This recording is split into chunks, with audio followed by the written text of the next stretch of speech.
शतमानं भवति।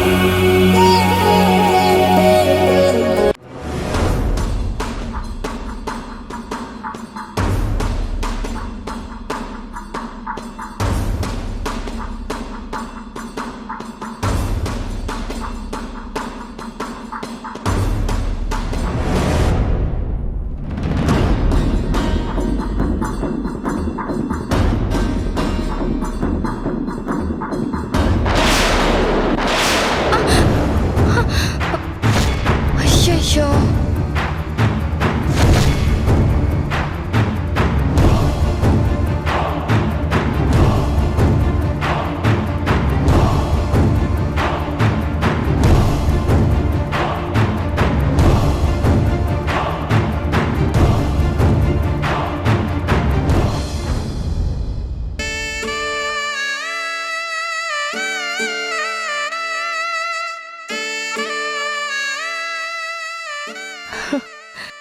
చూసావా అమ్మా, ఒక్క నిమిషం ముందు వరకు ఈ ఫోటో ఎంతో అందంగా ఉండేది.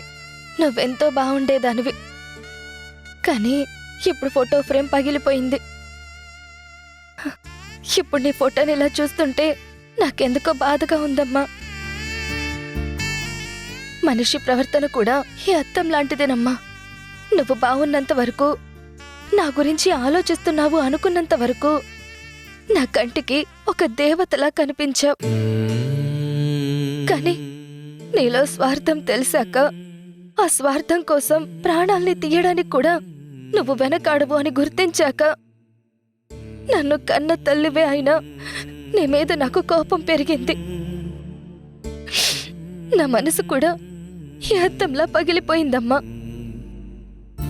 పగిలిన మనసుతో నిన్ను చూడాలంటేనే మనసుకి బాధగా ఉందమ్మా. నువ్వెందుకు ఇలా తయారయ్యావో అని ఆలోచిస్తూ ఉంటే గుండె బరువెక్కిపోతుందమ్మా.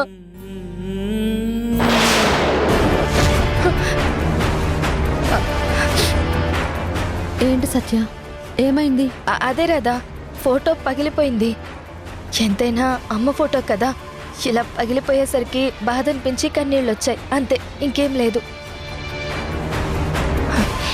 అవును, ఏంటిలా వచ్చావు? నీకేమైనా కావాలా? ఉండు, నీకు జ్యూస్ తీసుకొస్తాను.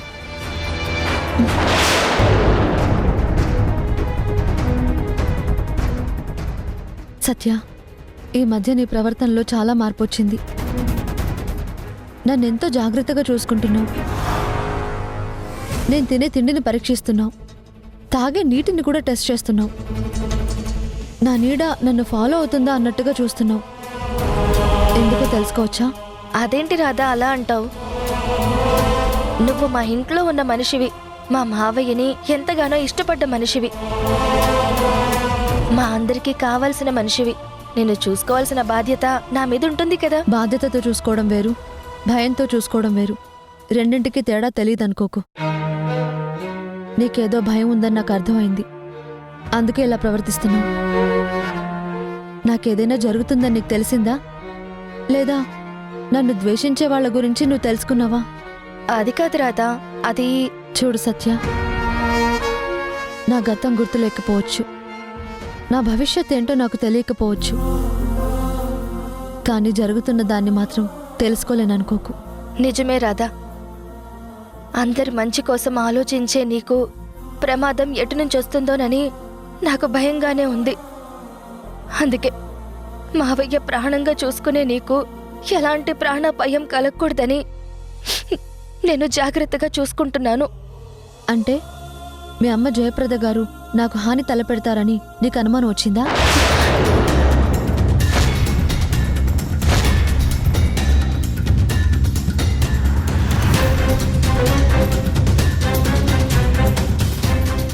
ఏంటి రాధా నువ్వనేది? మా అమ్మ నీ మీద ద్వేషాన్ని పెంచుకుందని ఆవిడ మాటల్లో తెలుస్తుంది. కానీ తను చెయ్యబోయే ప్రయత్నాలు నీకెలా తెలుసు? అభిమానించే వాళ్ళ మాటలు ఒకలా ఉంటాయి, ఏదో పలకరించాలనుకునే వాళ్ళ మాటలు మరొకలా ఉంటాయి. కానీ ద్వేషించే వాళ్ళ మాటలు, ప్రవర్తన మనకు తెలుస్తుంది. అదే కాక ఈ ఇంట్లో ఏం జరుగుతుందో ఏం జరగబోతుందో కూడా నాకెప్పుడో తెలుసు. అన్నీ తెలిసి మౌనంగా ఎందుకు ఊరుకున్నావు? నిన్ను ఇంట్లో నుంచి పంపించాలని మా అమ్మ చేసిన ప్రయత్నం నీకు తెలిసినప్పుడే నువ్వు నిలదీసి ఉండాలి కదా. మరి ఎందుకు మౌనంగా ఉండిపోయావు? ఆవిడికి నా మీద ద్వేషం ఎందుకుంటుంది? తన కూతురు మీద ప్రేమ ఎక్కువైతేనే కదా. లేకపోతే ఆవిడికి నాకు గొడవ జరగాల్సిన అవసరం ఏముంది? తను నన్ను ద్వేషిస్తుందని మీ అమ్మగారి మీద నువ్వు కోపాన్ని పెంచుకున్నావు. కాని నిన్నెంతలా అభిమానిస్తుందో అదెందుకు ఆలోచించలేకపోతున్నావు? నువ్వంటే ఆవిడికి పంచప్రాణాలు. నీ జీవితం కోసం, నీ భవిష్యత్తు కోసం ఆవిడేదైనా చేస్తుందని నేను అర్థం చేసుకున్నాను. అందుకే నా విషయంలో తప్పు చేసినా తల్లిగా ఆవిడ పడే తపన గురించి నేను ఆలోచించా. అందుకే మౌనంగా ఉండిపోయాను. నువ్వు కూడా కన్నతల్లి మీద కోపాన్ని పెంచుకోకు. ఈ ప్రపంచంలో కనిపించని దైవానికి అందరం దండం పెడతాం. కానీ అందరికీ కనిపించే దైవం తల్లి. అలాంటి తల్లి విషయంలో మాత్రం ఎప్పుడూ తప్పుగా ఆలోచించకు. ఏంటి సత్య ఇది? దేవత గురించి చెప్పావు కదా, కానీ నిన్ను చూస్తుంటే నాకు అలాగే అనిపిస్తుంది. మా అమ్మ ఏంటో తెలుసు, నీ విషయంలో ఏం జరుగుతుందో కూడా నీకు తెలుసు. అయినా సరే నువ్వు మా అమ్మ గురించి ఒక్క మాట కూడా తప్పుగా చెప్పలేదు. ఇంత సంస్కారం నీలో ఉన్నందుకు దండం పెట్టకుండా ఉండలేకపోతున్నాను. నీ స్థానంలో ఇంకొకరున్నా, చివరికి నేనున్నా సరే ఈ పాటికి మా మావయ్యకి మా అమ్మమ్మకి చెప్పేసేదాన్ని. అప్పుడు మా అమ్మ పరిస్థితి ఎలా ఉండేదో కూడా నాకు తెలుసు. కానీ ఇదేది ఆలోచించకుండా బాధని నీ పంటి బిగువనే భరిస్తూ, కన్నీటిని బయటికి కనిపించకుండా దాచుకుంటూ, గుండెల్లో నరకం అనుభవిస్తున్నా బయటకు నార్మల్గా కనిపిస్తూ మా అమ్మని కాపాడుతున్నావు. నిజంగా ఏమిచ్చి నీ రుణం తీర్చుకోగలను? నువ్వు దేవతవి అనడానికి ఇంతకన్నా నిదర్శనం ఇంకోటి లేదు. మనమందరం మనుషులం. ఒకరి మీద ఒకరం మమతానురాగాలు పెంచుకోవాలి తప్ప ఈర్ష్యాద్వేషాలు పెంచుకోకూడదు. ఏది ఎలా జరగాలో ఆ భగవంతుడెప్పుడో రాసిపెట్టుంటాడు. అది జరగదేమో అని భయంతో చేసే తప్పుల గురించి నేను కోపాన్ని పెంచుకోలేను. ఒకటి సత్య, మీ అమ్మగారు బాధపడేలా మాత్రం ఎప్పటికీ జరగదని నేను చెప్పగలను.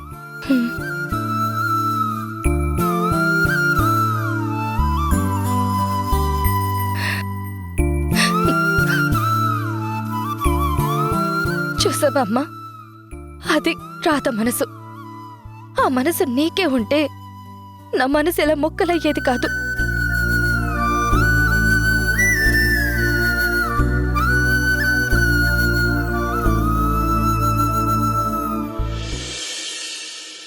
అమ్మమ్మా, అమ్మమ్మా! బాబా ఏంటి అరుపులు? ఏమైంది? ప్రసాదం తీసుకో. అమ్మమ్మా, ఈ రోజు మన ఇంట్లో పండగ లాంటిది. అందరికి ఇష్టమైన స్వీట్లు చేయి, అన్ని రకాలైన వంటలు చేయి. నిజమైన పండగ ఈ రోజు మన ఇంటికి వచ్చింది.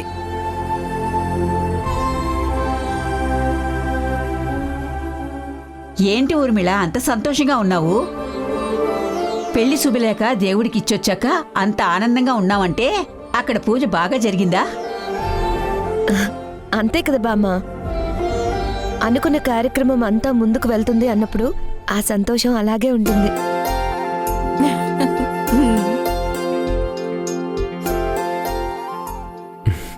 అమ్మలో ఈ ఆనందం శుభలేఖ దేవుడి దగ్గర పెట్టినందుకు కాదు, అంతకు మించి ఇంకా ఉంది.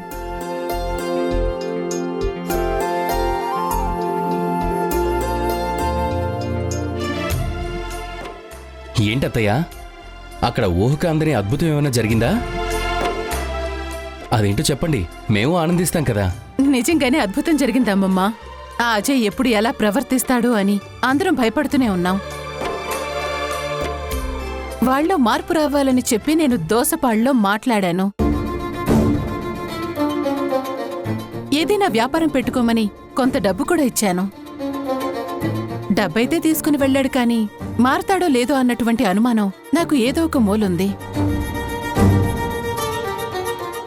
మళ్ళీ ఎలాంటి ప్రమాదమైనా తలపెడతాడేమోనని చెప్పి ఒక చిన్న భయం కూడా ఉండేది. కాని ఈ రోజు నా భయానికి తెరపడిపోయింది. వాడు పూర్తిగా మారిపోయాడు. ఎంత చల్లని మాట మమ్మీ. అయినా అజయ్ వల్ల ఎలాంటి ప్రాబ్లం లేదని ఎలా తెలిసింది? ఎవరైనా చెప్పారా?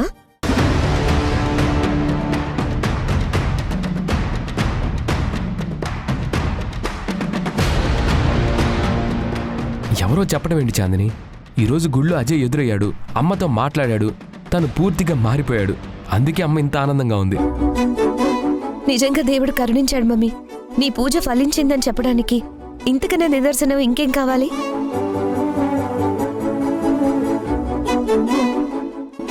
అవును, మనం ఊరెళ్ళిన ప్రతిసారి ఏదో ఒక రూపంలో ఆటంకం ఎదురు పడేసరికి నాకే తెలియని ఒక భయం వచ్చింది.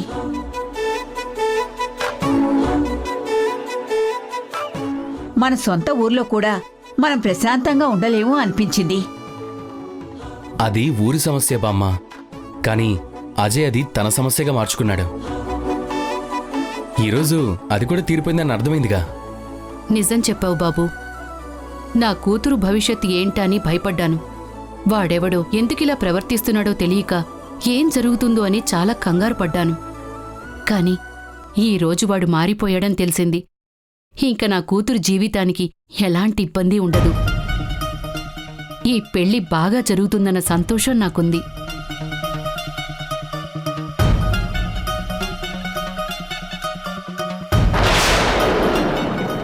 ఒసే నీలిమా, ఇక నువ్వు ఏమీ భయపడాల్సిన అవసరం లేదు. వాడిన్ని రోజులు నీ మీద లేనిపోయిన విషయాలన్నీ మాకు చెప్పాలని ప్రయత్నించాడు. కానీ మేమెవరూ నమ్మలేదు. వాడు అనుకున్నది జరగదని నిర్ణయించుకున్నట్టున్నాడు. అది కాక ఊర్మిళ మాట్లాడాక వాడిని వాడు మార్చుకున్నాడు. నీకింక ఎలాంటి భయమూ లేదే.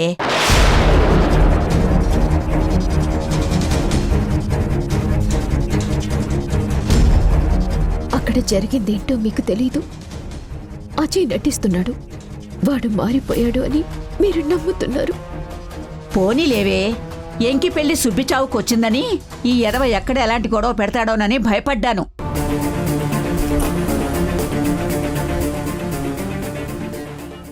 ఆ రోజు నువ్వు దోసపాళ్ళలో వదిలేస్తే అలాంటి వాడి కాళ్ళు చేతులు విరిచేసి కట్టి పడేయాలి అనుకున్నాను. ఈ ఊర్మిళ ఏంటి వాడికి డబ్బిచ్చి పంపించిందేమిటా అనుకున్నాను. కానీ మనిషి మారాడని, మాట వింటాడని మరోసారి నిరూపించింది. రాయిలాంటి వాణ్ణి కూడా ఊర్మిళ మార్చేసింది. ఇక ఏ ఇబ్బంది లేదు.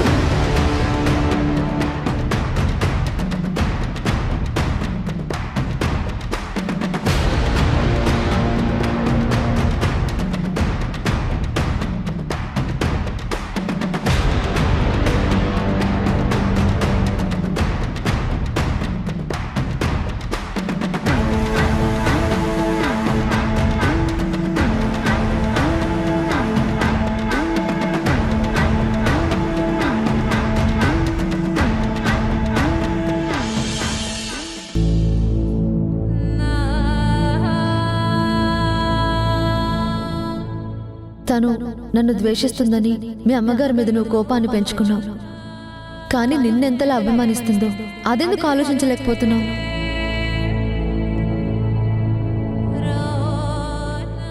నీ జీవితం కోసం, నీ భవిష్యత్తు కోసం ఆవిడేదైనా చేస్తుందని నేను అర్థం చేసుకున్నాను. నువ్వు కూడా కన్నతల్లి మీద కోపాన్ని పెంచుకోకు. ఈ ప్రపంచంలో కనిపించని దైవానికి అందరం దండం పెడతాం. కానీ అందరికీ కనిపించే దైవం తల్లి. అలాంటి తల్లి విషయంలో మాత్రం ఎప్పుడూ తప్పుగా ఆలోచించకు. సత్య, ఏంటే ఇంకా అలా ఉన్నావు? మనం పేరంటానికి వెళ్ళాలి. ఆ పిన్నిగారు ఇప్పటికే 2 సార్లు ఫోన్ చేశారు, ఇంకా రాలేదేంటా అని. అయినా నువ్వేంటే ఇలా పొలంలో దిష్టిబొమ్మలా నిలబడున్నావు? త్వరగా పద, బయలుదేరదాం. నేనెక్కడికి రాను. నీతో అసలే రాను. నువ్వు పేరంటానికే వెళ్తావో పెళ్లికే వెళ్తావో నువ్వు వెళ్ళు. ఏం మాట్లాడుతున్నావే? నువ్వు మాట్లాడుతుంది నీ తల్లితో, అది నీకు గుర్తుందా? బాగానే గుర్తుంది. అసలు నీలాంటి దాని కడుపును పుట్టినందుకు నా మీద నాకే అసహ్యం వేస్తుంది. ఈ ఇంట్లో కూతురుగా పుట్టడం కన్నా ఏ కొండల్లో రాయిగా ఉన్నా సరే బావుండనిపిస్తోంది. పిచ్చి పిచ్చిగా ఉందా? పేరంటానికి వెళ్దామని నేను పిలుస్తుంటే అర్థం పర్థం లేకుండా మాట్లాడుతున్నావు. నేనేం అర్థం పర్థం లేకుండా మాట్లాడడం లేదు. నువ్వు చేసిన అనర్థాల గురించి మాట్లాడుతున్నాను.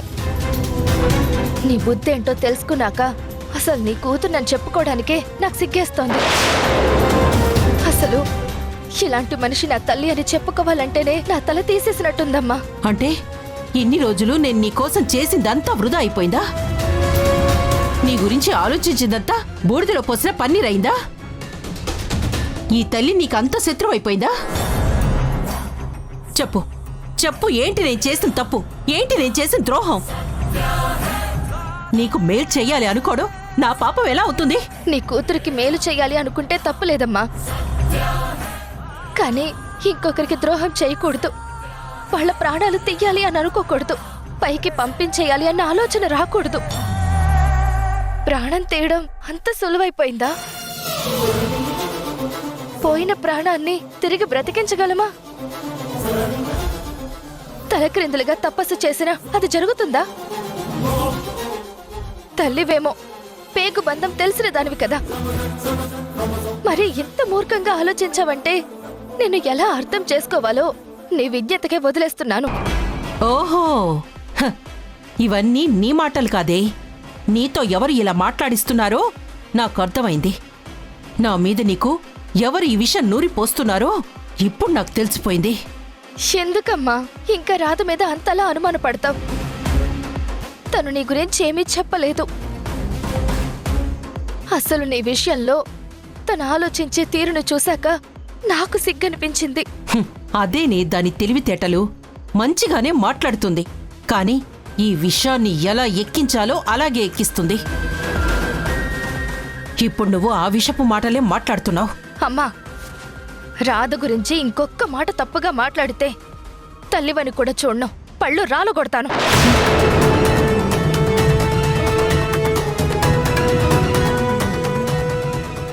నోటికొచ్చిన మాటలు మాట్లాడుతున్నావు.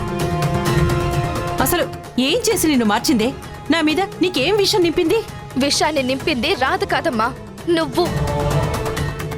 కానీ నువ్వు నింపిన విషాన్ని రాధే తీసేసింది. మనిషికి విలువ ఎలా ఇవ్వాలో నాకు నేర్పించింది, మనుషులు ఎలా బ్రతకాలో చూపించింది.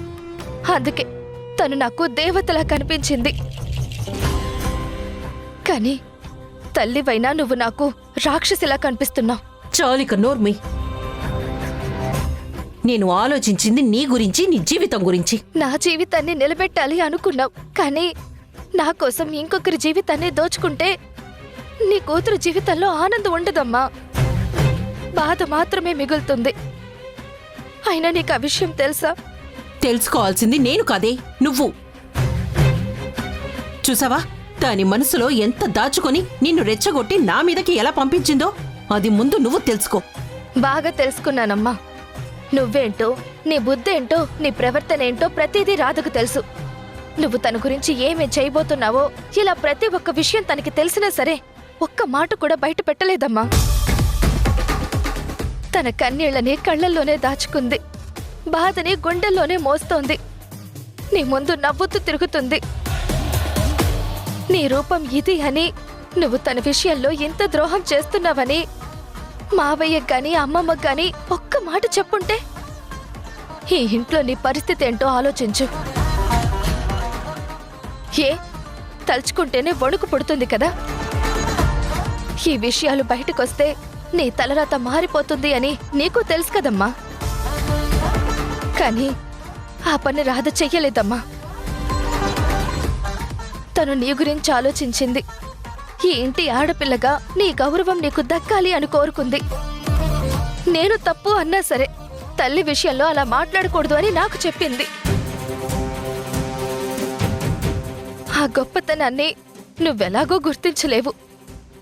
కనీసం తన విషయంలో తప్పు చేసి నీ పతనాన్ని నువ్వే కొని తెచ్చుకోకు.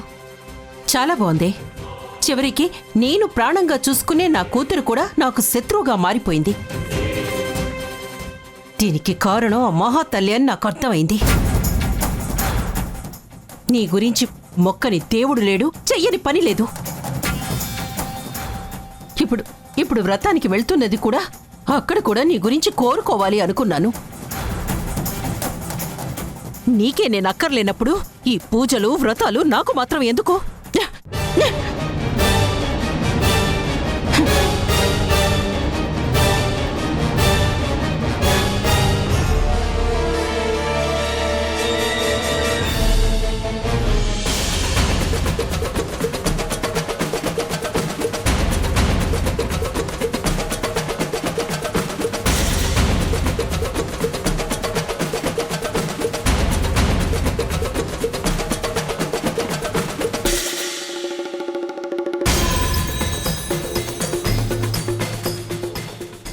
నీ గురించి అందరూ ఆలోచిస్తున్నారు, కానీ నువ్వు మాత్రం ప్రశాంతంగా ఉండలేకపోతున్నావు.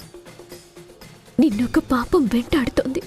ఆ శాపం వదలను అంటోంది. నీ భవిష్యత్తుని ప్రశ్నార్థకం చేస్తోంది. కానీ సమాధానం చెప్పలేవు, ఎవ్వరికీ సర్ది చెప్పుకోలేవు. ఈ పరిస్థితి పగవారికి కూడా రాకూడదు.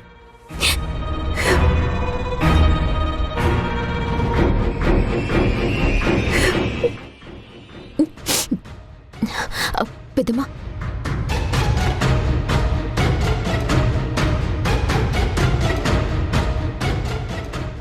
మేం వచ్చామని అద్దం నీకెలా చెప్పిందో నీ కళ్ళలో నీళ్ళని కూడా మాకలాగే చూపించిందమ్మా. కన్నీళ్లను తుడిచేయగలవు గాని మనసులో బాధను మాత్రం చెరిపేలేవు కదా. నిజంగా మేము నీ వాళ్ళం అనుకుంటే నీ మనసులో బాధ ఏంటో మాకు చెప్పు.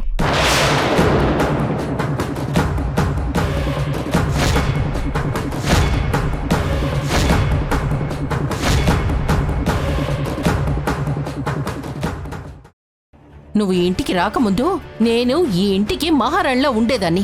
నా మాటే శాస్త్రంగా సాగేది. చివరికి నేను ప్రాణంగా చూసుకున్న నా కూతురికి కూడా నన్ను శత్రువుని చేశావు.